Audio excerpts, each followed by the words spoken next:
Hello, welcome back.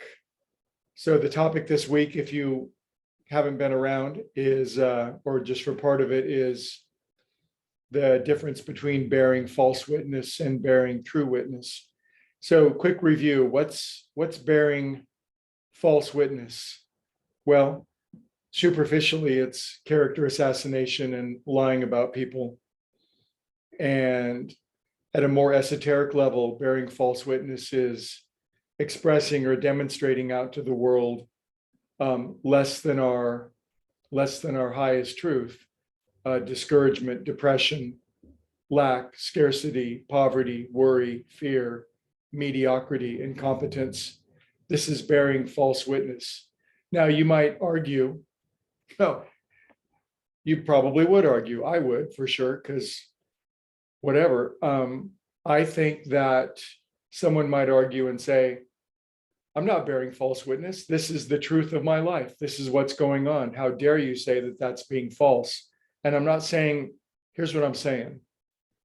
What I'm saying is that that might be relatively true. That might be relatively true in the moment for you, but it's not absolutely true. It's not the absolute truth of your being. Big difference. It might be relatively true that we're in scarcity or lack or poverty or discouragement or some sort of disruption or inharmony.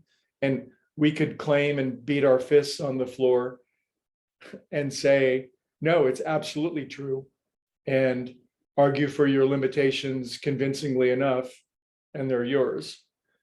On the other hand, what's the true witness? So I'm saying there's something that we all have called the true witness. Maybe we've not even familiar with the concept. Let's borrow from our friend Nelson Mandela, the late, great Nelson Mandela. I'm going to read two of his quotes. This guy could put together words. These quotes are somewhat extensive. One's short, one's long. Nelson, during his inaugural speech after being, getting out of prison for 25 years and being beaten and tortured and finally becoming president of South Africa, said, "Our deepest fear is not that we are inadequate. Our deepest fear is that we are powerful beyond measure. It is our light, not our darkness, that most frightens us. We ask ourselves, who am I to be brilliant, gorgeous, talented, and fabulous? Actually, who are you not to be? You are a child of God. Your playing small does not serve the world. There is nothing enlightened about shrinking so that other people won't feel insecure around you. You were born to make manifest the glory of God that is within us. It is not just in some of us, it's in every one of us. And when we let our own light shine, we unconsciously give other people permission to do the same. As we are liberated from our own fear, our presence automatically liberates others." And as if that's not enough, he says,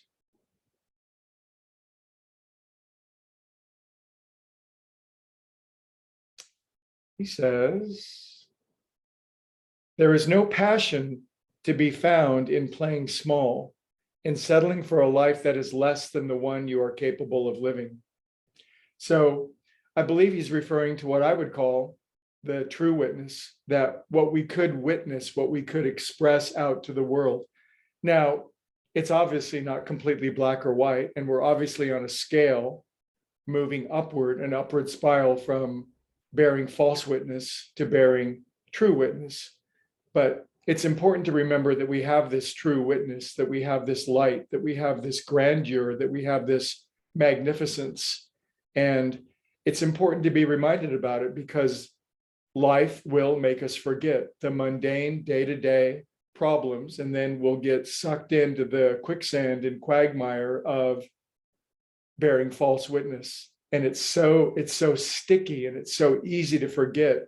And the world actually is a forgetting training school. It makes you forget who you are. But there are people who want to wake up, and there are people who have a burning desire to express the true witness. Now, the true witness is already inside of you. It's in there. Maybe it's latent or nascent or undeveloped. But once you aim at your true witness, once you aim at it once and for all, and will not settle or take no for an answer, then you're well on your way. And when you realize it's simply a matter of cleaning up our consciousness, doing the inner work that cleans up the false way of thinking about ourselves and the false emotions that we express and that we're stuck in and the painful patterns of perception. And it's simply, I'm going to clean it up. I'm simply not going to bear a false witness. I'm not going to express anything less than my highest possible self to the world. And then you'll be able to march around the planet and heal people and build orphanages and help other people with their house payment when they run out of money, and you'll have everything that you need, and you won't look at things and say, that's too big for me. You'll say, that fits easily into my life. So today I wanted to talk about what the true witness is and that you have it. And until we are living it, there'll always be a pinch on the inside and it'll never go away. It'll be like a pin in our diaper. We will cry and we will cry out to express it until sooner or later the pin is removed. So bear the true witness today.